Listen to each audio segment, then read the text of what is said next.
살폈던 그 욥기 18장에서 빌다시 욥에게 다시 한번 충고를 했습니다.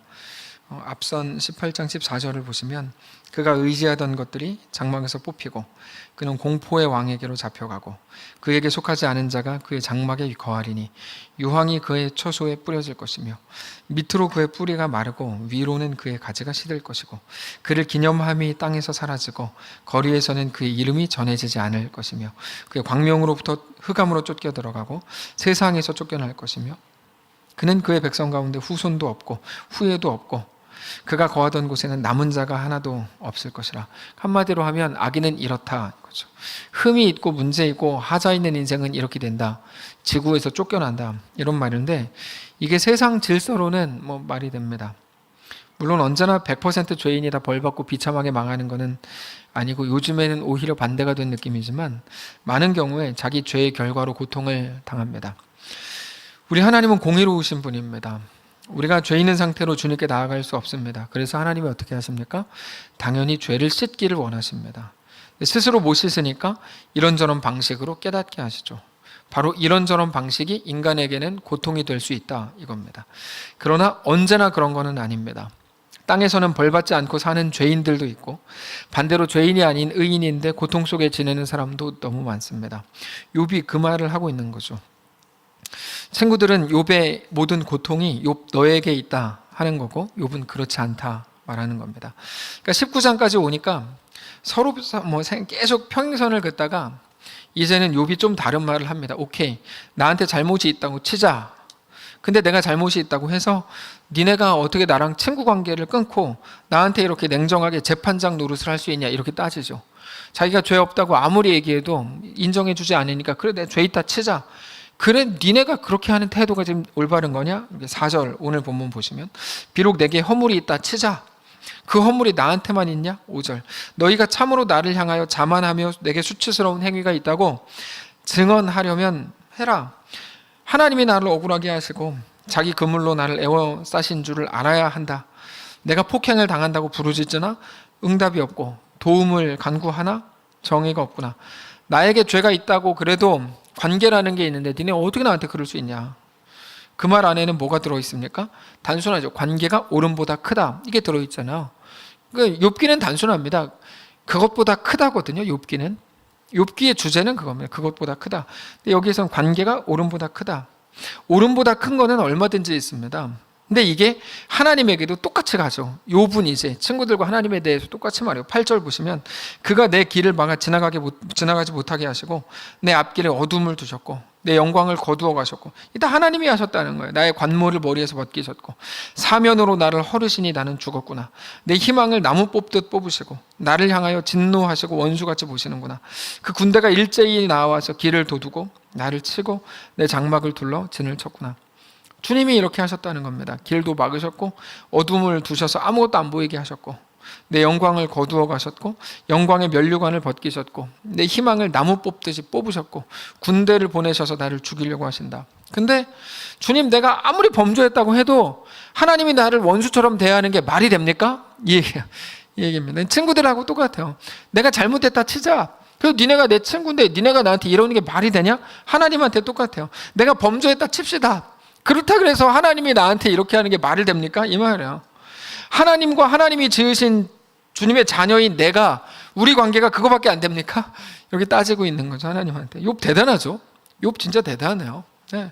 잘 보시면 처음에는 친구들과의 관계를 통해서 향해서 그리고 13절부터 19절 보면 혈연 관계를 향해서 조금 더 나가서 25절부터는 하나님과의 관계를 향해서 그렇게 말합니다. 아니 그렇다 칩시다. 그래도 그렇지. 이게 이제 오늘 본문이에요. 특별히 21절을 보면 나의 친구야 너희는 나를 좀 불쌍히 여겨다오. 나를 불쌍히 여겨다오. 이 부분을 읽는데 참 가슴이 미어지지 않습니까? 나를 불쌍히 여겨다오. 하나님의 손이 나를 치셨구나. 나를 불쌍히 여겨다오라고 말하는 이 친구라는 말은 정의나 원칙이나 규칙을 다 넘어서는 거죠. 관계가 옳음보다 크니까. 자, 원칙과 율법이라는 게 어떤 겁니까? 가장 대표적인 원칙이 우리가 기억나는 게 어떤 거였죠? 신명기 28장이죠. 찾아봅시다. 신명기 28장. 거기 하나님의 원칙이 나옵니다.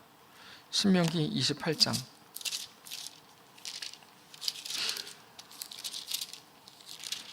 2절입니다. 신명기 28장 2절 304페이지 구약성경. 너가 너 하나님 여호와의 말씀을 청종하면 이 모든 복이 너에게 임하며 내게 이르리니 성읍에서도 복을 받고 들에서도 복을 받고 내 몸의 자녀와 내 토지의 소산과 내 짐승의 새끼와 소와 양의 새끼가 복을 받을 것이며 내 광주리와 빈 떡반죽 그릇이 복을 받을 것이며 네가 들어와도 복을 받고 나가도 복을 받을 것이라. 우리가 엄청 좋아하는 구절이죠. 내 광주리와 떡반죽 그릇까지 복을 받으니 엄청난 복이죠. 정말 엄청난 복입니다. 여기서 복을 말씀을 하시는데 복을 받으려면 단 조건이 있습니다. 2절처럼 해야 됩니다. 2절처럼 여호와의 말씀을 청종해야 되는 전제가 있죠. 하나님은 우리를 사랑하십니다. 그러나 모든 사람이 복을 얻는 게 아닙니다. 하나님의 말씀을 겸손하게 청종할 때 복을 받죠. 그 나오는 원칙이잖아요. 조금만 더 가면 반대 내용도 나옵니다. 15절로 가보시면 네가 만일 내 하나님 여호와의 말씀을 순종하지 아니하여 내가 오늘 너에게 명령하는 모든 명령과 규례를 지켜 행하지 않으면 이 모든 저주가 너에게 임하고 내게 이를 것이라.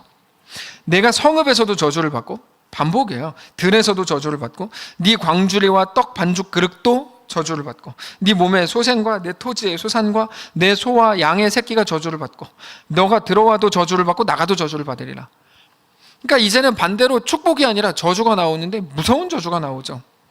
근데 이 모든 저주는 어디서 시작합니까? 15절입니다. 너가 만일 내 하나님 여호와의 말씀을 순종하지 아니하면 이거예요. 네. 자, 우리가 잘 아는 것처럼 하나님 나라는 뭡니까? 통치권이죠. 하나님의 통치로 꽉 차 있는 나라가 하나님 나라입니다. 근데 하나님의 통치로 꽉 찬다는 게 무슨 의미입니까? 하나님의 백성인 우리가 하나님 말씀에 충성하고 순종한다는 말입니다. 그게 지난주인가요? 지난주에 뭐라고 말씀드렸죠? 자기 부인이라고 말씀드렸죠. 어떤 일에 대한 나의 기대와 내 욕심을 내려놓는 것, 그게 이제 자기 부인이다. 그거를 통해서 하나님 나라가 우리 속에 임한다. 그게 아니고는 하나님 나라가 임할 방법이 없다. 근데 이 사실을 너무 잘 아는 우리가 어떤 사안, 어떤 현안에 대해서 순종이 아니라 내 생각과 내 판단으로 꽉 차 있을 때가 너무 많죠. 너무 많죠. 정말 여러 가지 이유로 순종하지 못하는 것을 볼 때 아쉬울 때가 참 많습니다. 신명기의 말씀으로 보면 우리가 우리 복을 스스로 차버리는 거죠. 하나님이 2절에서 이렇게 하라, 복되다. 15절에서 이렇게 하지 않으면 복되지 않다, 저주다. 근데 우리는 어떤 특정한 상황에서 그 말씀을 기억하기보다 상황이 주는 이야기에 더 귀를 기울이죠. 그래서 하나님의 원칙대로 보면 저주를 받을 수밖에 없는 상황으로 우리 자신을 우리가 몰아가고 있는지도 몰라요.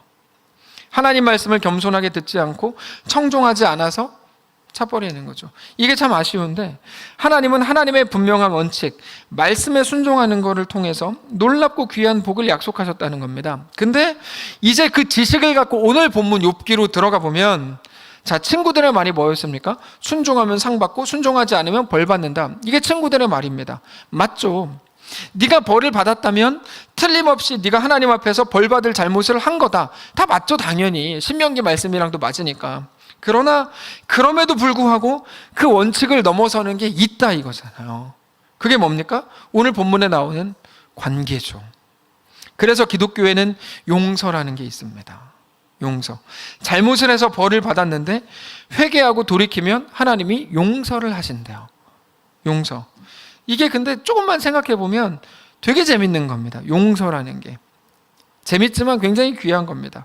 신명기의 규칙으로 보면 순종했습니까? 순종하지 않았죠. 그럼 어떻게 해야 됩니까? 저주를 받고 벌을 받아야죠. 그래서 벌을 받았어요. 그러면 회개를 한다고 해서 예전에 순종하지 않았던 그 잘못이 순종한 걸로 바뀝니까? 잘 들어보세요. 그가 순종하지 않아서 벌 받았다고요. 벌 받았어요. 그러면 이 사람이 회개를 하면 순종하지 않은 건 예전 과거 일인데 그게 사건이 바뀌어서 순종한 걸로 바뀝니까? 그럴 수가 없죠. 순종하지 않은 건 이미 그때 일어났던 일인데 완성된 거잖아요. 회개가 무슨 타임머신도 아니고 그럴 수 없습니다. 순종하지 않은 건 과거의 사건이죠. 이미 순종을 안 한 거예요. 그랬던 그 사람이 다시 회개를 한다고 해서 과거의 불순종이 순종으로 바뀌는 건 아니죠. 네, 상식적으로. 근데 하나님이 어떻게 하십니까? 회개하니까 용서를 하시더라는 거죠. 여기가 놀라운 거예요. 다시 말해서 신명기 28장의 원칙을 만드신 하나님께서 회개한 자들에게는 어떻게 하십니까? 그 원칙을 스스로 깨뜨리시는 거죠. 이걸 보고 은혜라고 부르는 거예요. 은혜. 예. 근데 그거야말로 우리가 누릴 수 있는 가장 큰 복입니다. 가장 큰 복이에요.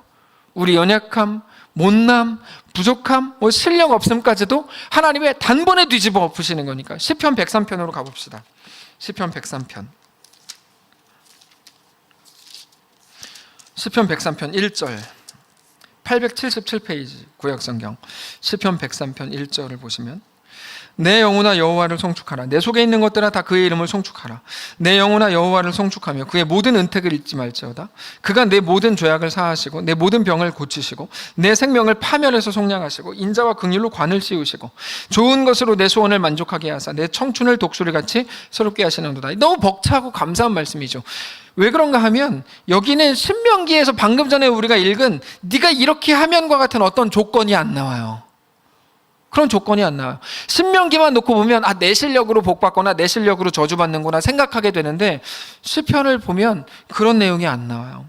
하나님이 이 땅을 창조하시고 주관하시는 능력과 그 전지전능하심과 우리를 향한 사랑으로 하나님이 어떻게 하십니까? 그가 네 모든 죄악을 사하신대요.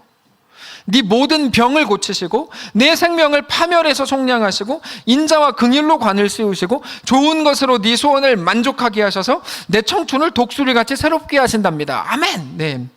우리로서는 이해할 수 없는 은혜죠. 근데 좋은 거니까 일단 아멘 하고 보는 거야. 조금 더 가봅시다. 6절을 보세요. 여호와께서 공의로운 일을 행하시며 억압당하는 모든 자를 위하여 심판하시죠. 갑자기 심판이 나와요.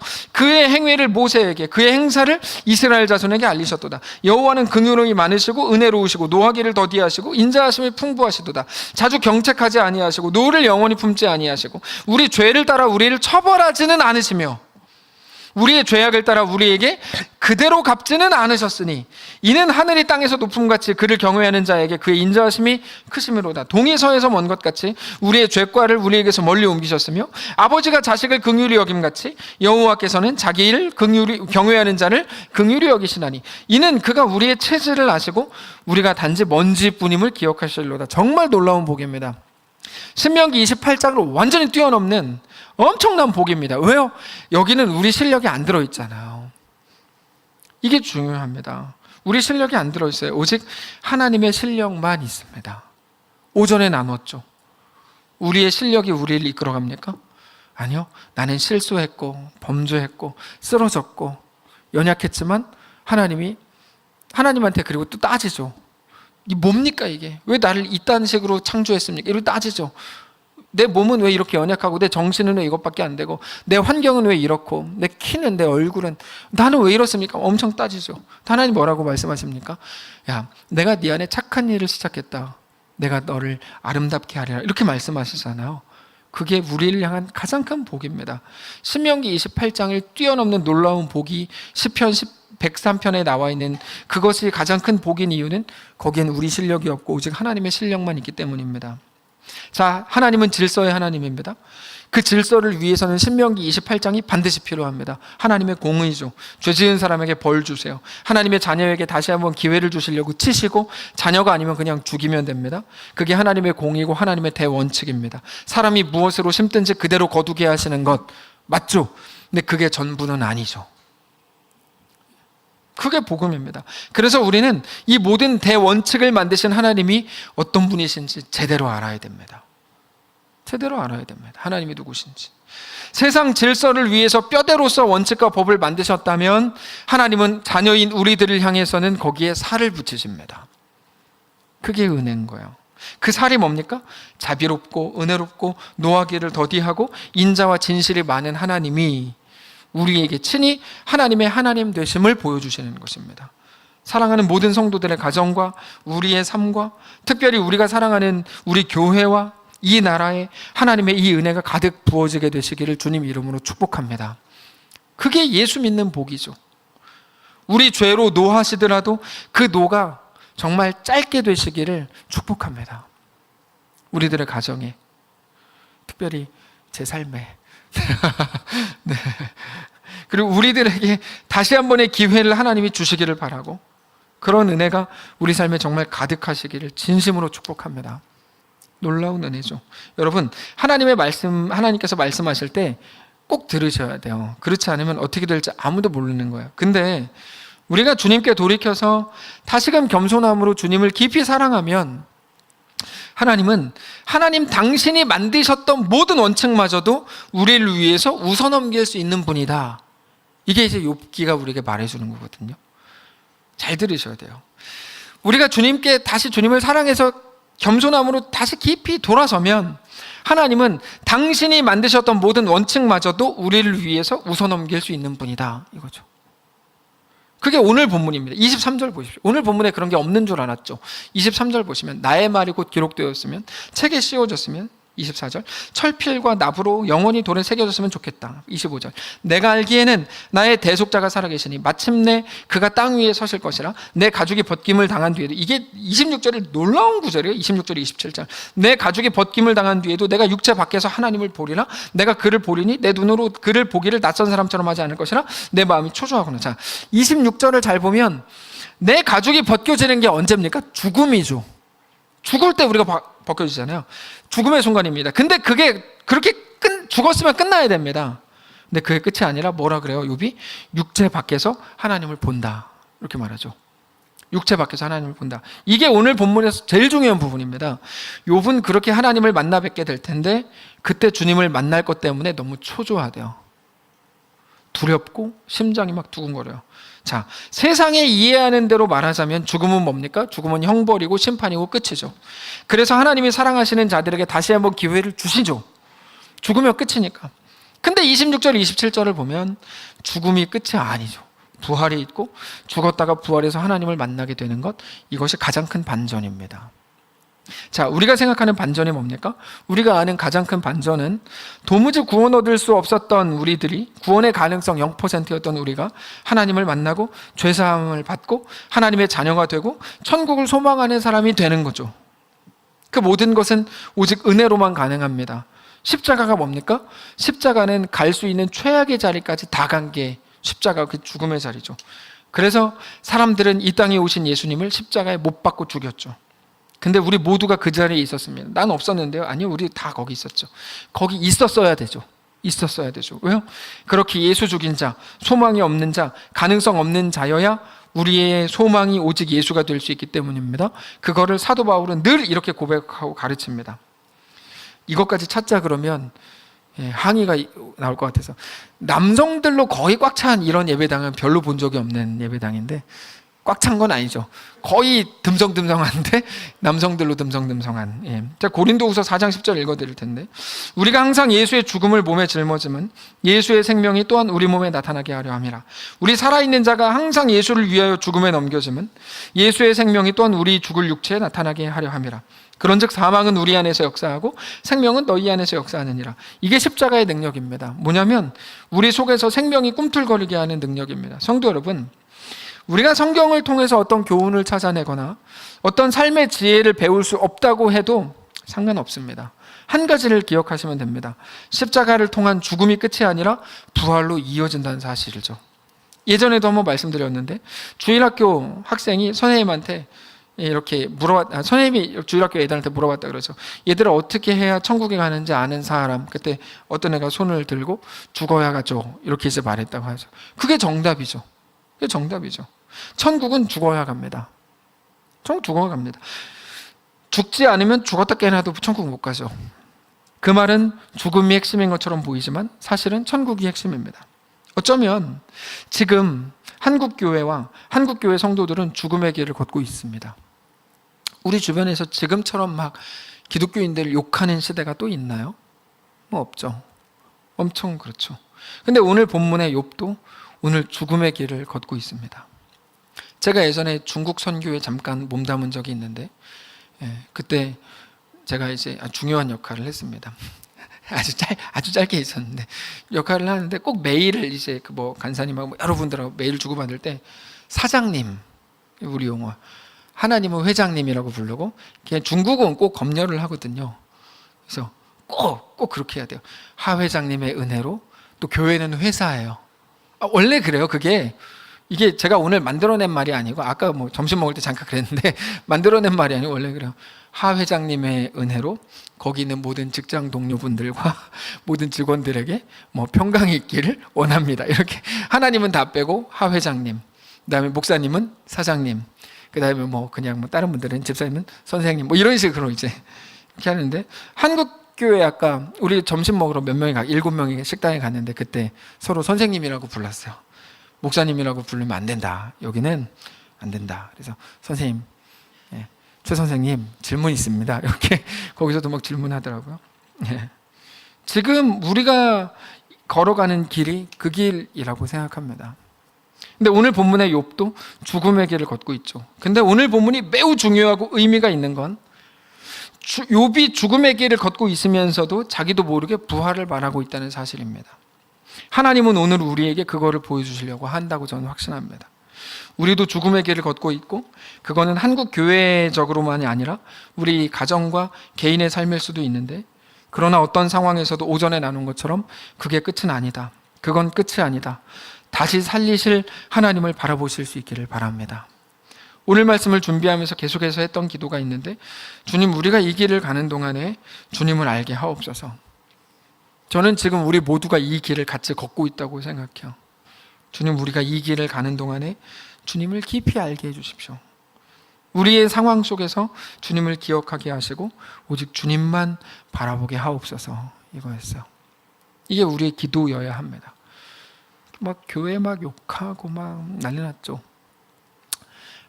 막 난리 났습니다. 막 엄청나게 막 욕하고 난리 났는데, 우리가 이 길을 가는 동안에 주님을 알게 하옵소서. 우리는 우리의 길을 바꿀 수 없습니다. 답답한 노릇이죠. 바꿀 수 없습니다. 물론 모든 사람들이 저마다의 길을 바꾸려고 안간힘을 쓰는데 그거 안 바뀝니다. 이렇게 하면 또 그렇죠. 거의 안 바뀝니다. 다만 그 길 위에서 이제는 우리 주를 바라봄으로 이 죽음을 걸어갈 힘을 갖게 되시기를 바랍니다. 여러분, 그 길 잘 안 바뀝니다. 다만 그 길을 걸어갈 힘을 가지셔야죠.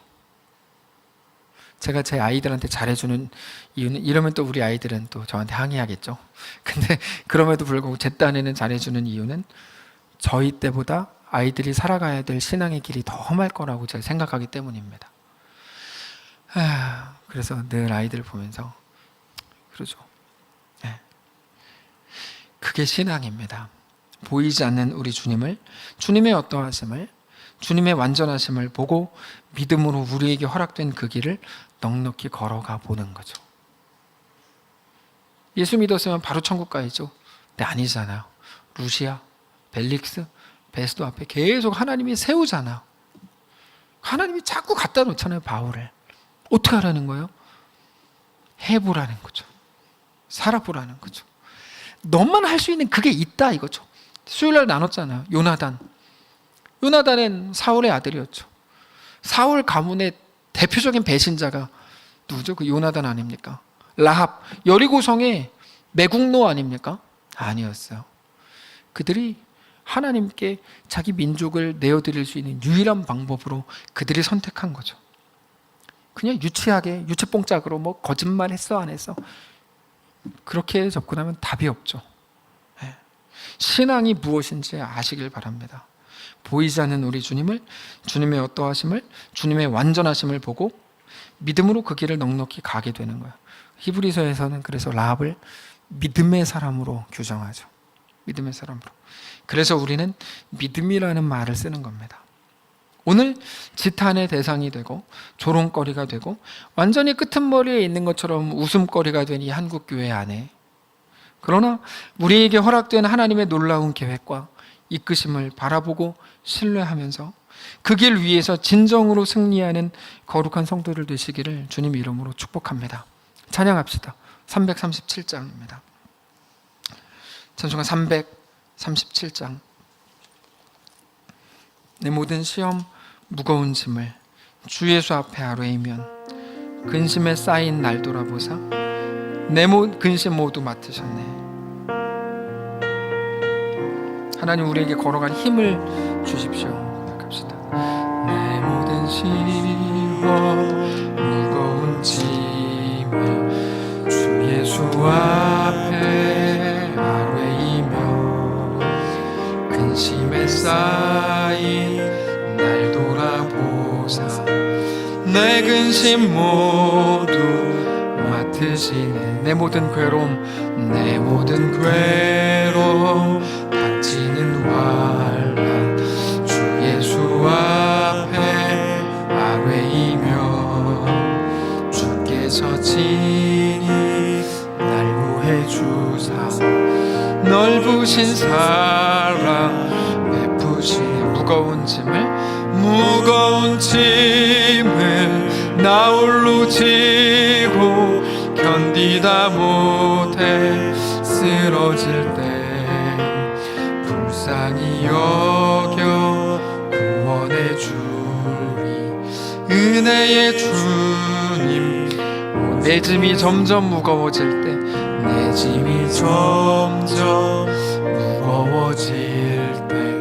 주 예수 앞에 아뢰이며 주께서 친히 날 구해 주사 내 대신 짐 4절로 합시다.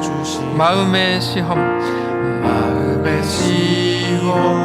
무서운 죄 주 예수 앞에 아뢰이며 예수는 나의 능력이 되사 세상을 이길 힘 주시네. 아멘.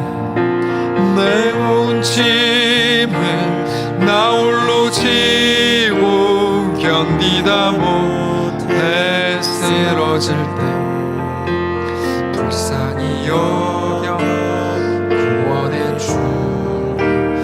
은혜의 주님 무거운 짐을 나 홀로 지고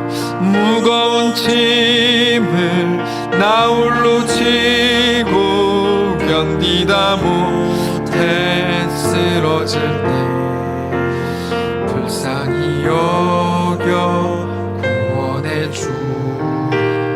은혜의 주님 오직 예수. 하나님, 우리의 죄과를 다 아시면서도 하나님의 원칙이 무엇인지 너무 잘 아시면서도 우리를 새롭게 하시고 우리에게 다시 기회를 주시고 동이 서에서 먼 것 같이 하늘이 땅에서 높음 같이 우리를 향한 인자와 긍휼을 베푸심에 감사합니다. 하나님, 우리는 우리의 못남으로 혹은 시대의 공격으로 우리 만만치 않은 길을 우리 같이 걷고 있습니다. 직장에서, 사회에서, 혹은 어떤 커뮤니티에서, 가정에서, 어디에서든 만만치 않은 길을 가는 우리를 사랑하는 동역자들에게, 믿음의 동지들에게 하나님 원하오니 함께 하시고 은혜를 주셔서 그 속에서 넉넉히 하나님 세우신 그 길 위에서 넉넉히 그 길을 걸어갈 수 있도록 인도하여 주옵소서. 그 자리에서 성도만 할 수 있는 그 말, 성도만 할 수 있는 그 일을 행하게 하옵소서. 단지 그들과 맞서 싸우고 막 대들고 소리 지르고 그거 말고 우리만 할 수 있는 넉넉함이 우리 안에 회복될 수 있도록 인도하여 주옵소서. 그들은 죽으면 끝이니까 그렇게 소리 지르는 겁니다. 우리는 죽으면 끝이 아니기 때문에 넉넉할 수 있는 거죠. 그 믿음 가지고 예수의 죽으심과 부활, 보혈의 능력 가지고 우리 이 땅을, 허락된 주어진 이 땅을 넉넉히 살아내는 사랑하는 모든 성도를 될 수 있도록 인도하여 주옵소서. 성도들마저도 두려움으로 꽉 찬 시대를 우리가 살아가는 것은 너무 큰 고통입니다. 하나님, 근데 우리와 함께 하셔서 두려움이 우리를 지배하지 못하게 하시고 하나님의 넉넉하심이 나를 입히시고 먹이시고 살리는 분은 우리 하나님이다. 그 하나님의 넉넉하심이 우리를 또 평안하게 하고 회복되게 하는 놀랍고 기쁜 한 주가 우리 가운데 펼쳐지도록 아버지 하나님 인도하여 주옵소서.